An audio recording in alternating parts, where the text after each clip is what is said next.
विज्ञान भैरव तंत्र खंड रहस्य की किताब। एक नई टिप्पणी। 1 अक्टूबर 1972 को दोपहर 1 मार्च 1973 को दी गई वार्ता 31 दिसंबर से इस साइट पर Osho speak on the semi-ditlo के अपॉन बोल विदाउट द सीड्स या सीड के बिना किसी भी चीज में किसी भी व्यक्ति को देखो। एक कटोरा या कोई भी वस्तु क्या करेगी, लेकिन एक अलग गुणवत्ता के साथ देखें। किसी भी वस्तु को देखने या सामग्री को देखने के बिना अपॉन अ बोल को देखें, लेकिन इन दो स्थितियों के साथ पक्षों को न देखें। एक पूरे के रूप में वस्तु। आमतौर पर हम भागों को देखते हैं, यह होश में नहीं किया जा सकता है, लेकिन हम भागों को देखते हैं। अगर मैं तुम्हें देखता हूँ तो पहले मैं तुम्हारा चेहरा देखता हूँ, फिर तुम्हारा धड़, और फिर तुम्हारा पूरा शरीर। किसी वस्तु को समग्र रूप से देखें, इसे भागों में विभाजित न करें।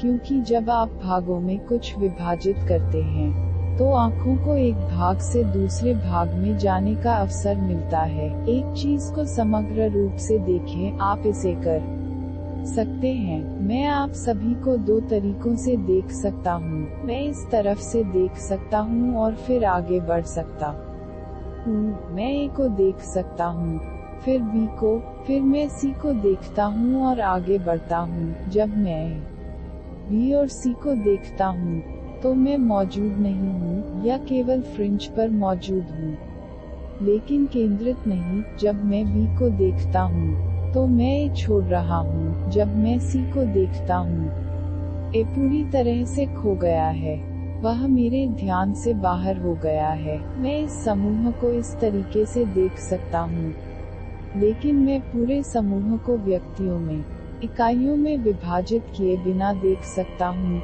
इसे पूरे के रूप में ले सकता हूँ। पहले एक टुकड़े से दूसरे में जाने वाली चीज को देखें, फिर अचानक इस बात को समग्र रूप से देखें। इसे मत बांटो। जब आप किसी चीज को समग्र रूप से देखते हैं तो आँखों को हिलने की कोई जरूरत नहीं है, आंदोलन के लिए कोई अवसर नहीं देने के लिए। यह एक शर्त बनाई गई है। एक वस्तु को पूरी तरह से देखें, समग्र रूप से लिया गया। और दूसरी बात, सामग्री को देखे बिना। यदि कटोरा लकड़ी का है तो लकड़ी को न देखें, बस कटोरा रूप देखें, पदार्थ न देखें। यह सोने का हो सकता है, यह चांदी का हो सकता है। इसे देखें जिस सामग्री से इसे बनाया गया है, उसे न देखें, सिर्फ फॉर्म को देखें। पहली बात यह है कि इसे समग्र रूप से देखें। दूसरे, इसे एक रूप के रूप में देखें, एक पदार्थ के रूप में नहीं। क्योंकि पदार्थ भौतिक हिस्सा है, रूप आध्यात्मिक हिस्सा है, और आप सामग्री से गैर भौतिक पदार्थ की ओर बढ़ते हैं। यह मददगार होगा। आप इसे किसी के साथ भी आजमा सकते हैं। कोई आदमी या कोई महिला खड़ी है, देखो और पूरी तरह से इसे देखो। यह शुरुआत में एक अजीब एहसास होगा क्योंकि आपको इस तरह से आदत नहीं है, लेकिन यह अंत में बहुत सुंदर है। और फिर यह मत सोचो कि शरीर सुंदर है या नहीं, सफेद या काला, पुरुष या महिला, मत सोचो। सिर्फ रूप को देखो, पदार्थ को भूल जाओ और बस रूप को देखो। कुछ ही क्षणों में जागरूक हो जाओ। फॉर्म को समग्र रूप में देखें। आँखों को किसी भी गति की अनुमति न दें। सामग्री के बारे में सोचना शुरू मत करो। क्या होगा? आप अचानक अपने आप के प्रति जागरूक हो जाएंगे। किसी चीज को देखते हुए आप अपने आप के प्रति जागरूक हो जाएंगे। क्योंकि आँखों के लिए बाहर की तरफ जाने की कोई संभावना नहीं है। फॉर्म को संपूर्ण के रूप में लिया गया है, इसलिए आप भागों में नहीं जा सकते। सामग्री गिरा दी गई है, शुद्ध रूप ले लिया गया है। अब आप सोने, लकड़ी, चांदी आदि के बारे में नहीं सोच सकते। इसके बारे में कोई सोच संभव नहीं है। एक रूप सिर्फ एक रूप है, आप इसके बारे में सोच भी नहीं सकते। यदि यह सोने का है तो आप कई चीजें सोच सकते हैं। आप चाहेंगे आप इसे चोरी करना या इसके साथ कुछ करना या इसे बेचना पसंद कर सकते हैं, या आप कीमत के बारे में सोच सकते हैं। कई चीजें संभव हैं, लेकिन शुद्ध रूप में कोई भी सोच संभव नहीं है। शुद्ध रूप सोचना बंद कर देता है और एक हिस्से से दूसरे हिस्से में बदलने की कोई संभावना नहीं है। आपने इसे संपूर्ण रूप में लिया है। अचानक तुम स्वयं के प्रति सजग हो जाओगे, क्योंकि अब आंखें नहीं हिल सकती और उन्हें आंदोलन की आवश्यकता है। यह उनका स्वभाव है, तो आपका लुक आपकी ओर बढ़ेगा, यह वापस आ जाएगा, यह घर लौट आएगा, और अचानक आप अपने स्वयं के बारे में जागरूक हो जाएंगे। यह स्वयं के बारे में जागरूक होना सबसे अधिक संभव क्षणों में से एक है, जब पहली बार आप अपने आप के बारे में जानते हैं। तो इसमें ऐसी सुंदरता और ऐसी आनंद है कि आप इसकी तुलना किसी और चीज से नहीं कर सकते हैं जिसे आप जानते हैं। पहली बार तुम जानते हो कि तुम हो, आपके फ्लैश में होने का पता चलता है। लेकिन ऐसा क्यों होता है? आपने बच्चों की किताबों में, विशेष रूप से, एक तस्वीर या कुछ मनोवैज्ञानिक ग्रंथों में देखा होगा, लेकिन मुझे आशा है कि हर किसी ने कहीं न कहीं देखा होगा एक बूढ़ी औरत की तस्वीर, और उसी तरह एक खूबसूरत युवा महिला भी छिपी हुई है। एक तस्वीर है, एक ही रेखा है, लेकिन दो आंकड़े इसमें हैं। एक बूढ़ी महिला, एक युवा महिला। चित्र पर देखें। आप दोनों एक साथ जागरूक नहीं हो सकते। आप एक या दूसरे से अवगत हो जाएंगे। यदि आप बूढ़ी महिला के बारे में जानते हैं, तो आप यह नहीं देख सकते कि युवती कहाँ छिपी है, लेकिन अगर आप उसे खोजने की कोशिश करते हैं, तो यह मुश्किल होगा और बहुत प्रयास एक बाधा बन जाएगा, क्योंकि आप बूढ़ी औरत से वाकिफ हो चुके हैं।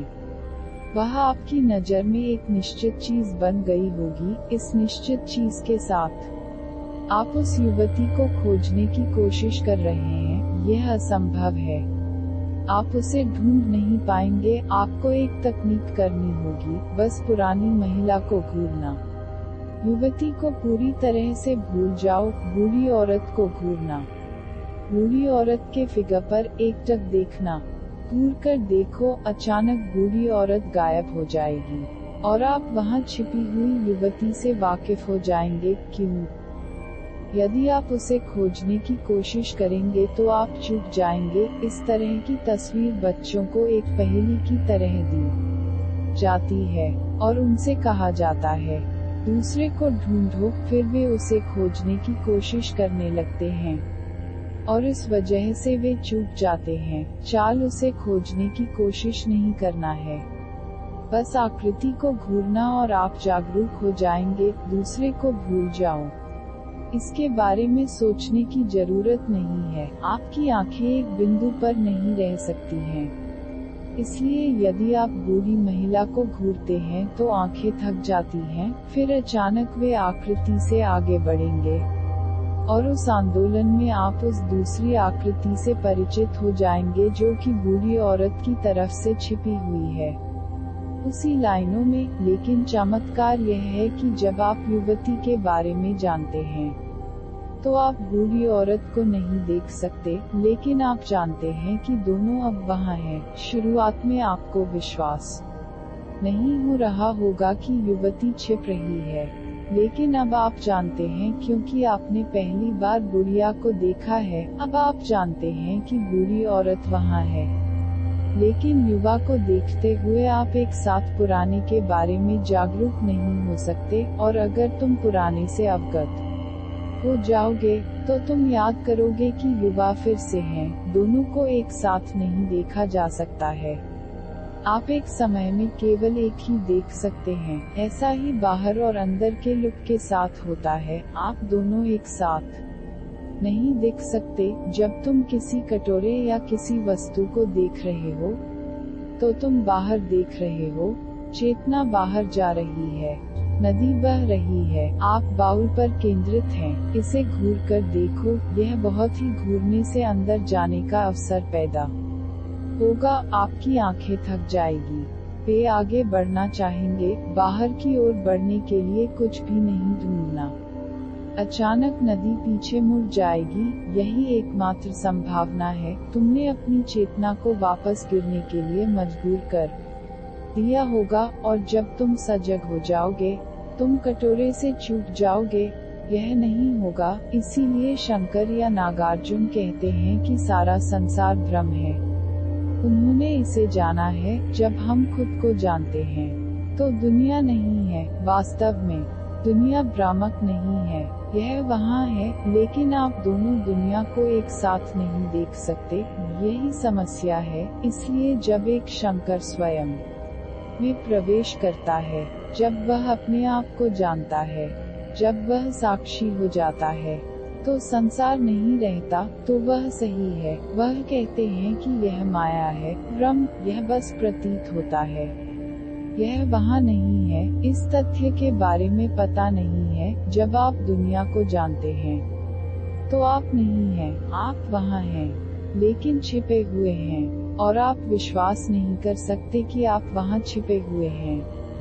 दुनिया आपके लिए बहुत ज्यादा मौजूद है, और अगर आप सीधे खुद को तलाशना शुरू करते हैं, तो यह मुश्किल होगा। बहुत प्रयास एक बाधा बन सकता है। तो तंत्र कहता है, संसार में कहीं भी, किसी भी वस्तु पर अपनी लकीर ठीक करो, और वहाँ से मत हटो, वहीं रहो। वहाँ बने रहने का यह बहुत प्रयास चेतना को ऊपर की ओर, पीछे की ओर प्रवाहित करने की संभावना पैदा करेगा। तब तुम अपने आप के प्रति जागरूक हो जाओगे, लेकिन जब तुम स्वयं के प्रति जागरूक हो जाओगे, तो कटोरा नहीं रहेगा, यह वहाँ है, लेकिन आपके लिए यह नहीं होगा। तो शंकर कहते हैं कि संसार भ्रांतिपूर्ण है, क्योंकि जब तुम्हें पता चलता है कि तुम्हारा स्व संसार नहीं है, यह एक सपने की तरह गायब हो जाता है। लेकिन चार्वाक और एपिकूर्स और मार्क्स, वे भी सही हैं। वे कहते हैं कि दुनिया सच्ची है, और तुम्हारा स्व सिर्फ झूठ है, यह कहीं नहीं पाया जाता है। वे कहते हैं कि विज्ञान वास्तविक है। विज्ञान कहता है कि केवल पदार्थ है, केवल वस्तुएं हैं, कोई विषय नहीं है। वे सही हैं, क्योंकि आंखें वस्तु पर केंद्रित हैं। वैज्ञानिक लगातार वस्तुओं पर ध्यान केंद्रित कर रहा है, वह स्वयं को पूरी तरह से भूल जाता है। शंकर और मार्क्स दोनों एक अर्थ में सही हैं और दूसरे में गलत हैं। अगर तुम संसार पर नियत हो, अगर तुम्हारा रूप संसार पर स्थिर हो जाए, तो आत्मा भ्रम हो जाएगा, जैसे यह सिर्फ एक सपना है। अगर आप भीतर की तरफ देख रहे हैं, तो दुनिया एक सपना बन जाएगी। दोनों वास्तविक हैं, लेकिन आप दोनों को एक साथ नहीं जान सकते। यही समस्या है, और कुछ भी नहीं किया जा सकता है। तुम बुरी औरत से मिलोगे या तुम युवती से मिलोगे, और माया बन जाएगी। लेकिन इस तकनीक का उपयोग आसानी से किया जा सकता है। इसमें थोड़ा समय लगेगा, लेकिन यह मुश्किल नहीं है। हालांकि आप चेतना के मोड़ को जानते हैं, आप इसे कहीं भी कर सकते हैं। बस में सवार होकर या ट्रेन में बैठकर आप इसे कहीं भी कर सकते हैं। कटोरे या किसी विशेष वस्तु की आवश्यकता नहीं है। आप इसे किसी भी चीज के साथ कर सकते हैं। किसी भी चीज के साथ घूरना और अचानक अंदर की ओर मुड़ जाना और ट्रेन गायब हो जाना। बेशक जब आप अपनी आंतरिक यात्रा से वापस आते हैं तो आपने यात्रा की होगी, लेकिन ट्रेन गायब हो गई होगी। एक स्टेशन से आप दूसरे तक पहुंचेंगे और बीच में कोई ट्रेन नहीं रही होगी, बस एक खाई। बेशक ट्रेन वहाँ थी, अन्यथा आप दूसरे स्टेशन पर कैसे आ सकते हैं? लेकिन यह तुम्हारे लिए नहीं था, आपके लिए यह नहीं था। इस तकनीक का अभ्यास करने वाले लोग दुनिया में बहुत आसानी से रह सकते हैं। किसी भी क्षण में कुछ भी गायब कर सकते हैं। यह याद रखें, आप अपनी पत्नी या अपने पति के साथ परेशान हैं, आप उसे गायब कर सकते हैं। पत्नी वहाँ सिर्फ आपकी तरफ बैठी है और वह वहाँ नहीं है, वह माया है, वह गायब हो गई है, बस घूरकर और फिर अपनी चेतना को अंदर की ओर मोड़कर।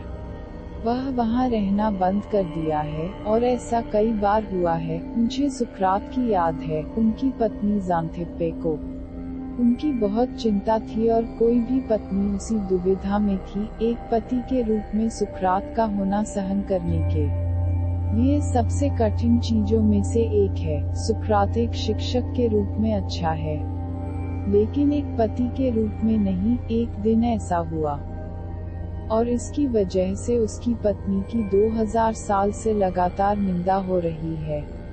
लेकिन यह सिर्फ इतना नहीं है।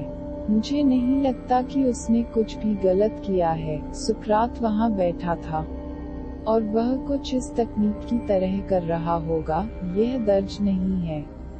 मैं सिर्फ मान रहा हूँ। उसकी पत्नी उसे चाय देने के लिए एक ट्रे, एक चायदानी के साथ आई थी। उसने पाया होगा कि वह वहाँ नहीं थी, इसलिए यह सूचना मिली कि उसने सुकरात को चाय पिलाई। उसके चेहरे पर फिर अचानक वह वापस आ गया। उसका चेहरा उसके पूरे जीवन के लिए जला रहा, और इस वजह से उसकी पत्नी की बहुत निंदा की गई। लेकिन कोई नहीं जानता कि सुकरात वहाँ क्या कर रहा था, क्योंकि कोई भी पत्नी अचानक ऐसा नहीं करेगी। कोई जरूरत नहीं है, उसने कुछ किया होगा, वहाँ कुछ हो रहा होगा। इसी कारण ज़ांथिप्पे को उसके ऊपर चाय फेंकनी पड़ी। वह एक आंतरिक भाव में रहा होगा, और चाय की जलन ने उसे वापस ला दिया होगा। चेतना वापस आ गई होगी। मुझे लगता है कि यह मामला था, क्योंकि सुकरात के बारे में कई अन्य मामले रिपोर्ट किए गए हैं जो समान हैं। 48 घंटे तक वह नहीं मिला। वह सभी से मांगा गया था। पूरा एथेंस सुकरात की तलाश में गया था, लेकिन वह कहीं भी नहीं मिला था। फिर वह शहर के बाहर मीलों दूर एक पेड़ के नीचे खड़ा पाया गया। उसका आधा शरीर सिर्फ बर्फ के नीचे था। बर्फ गिर रही थी, और वह बस जमी हुई थी।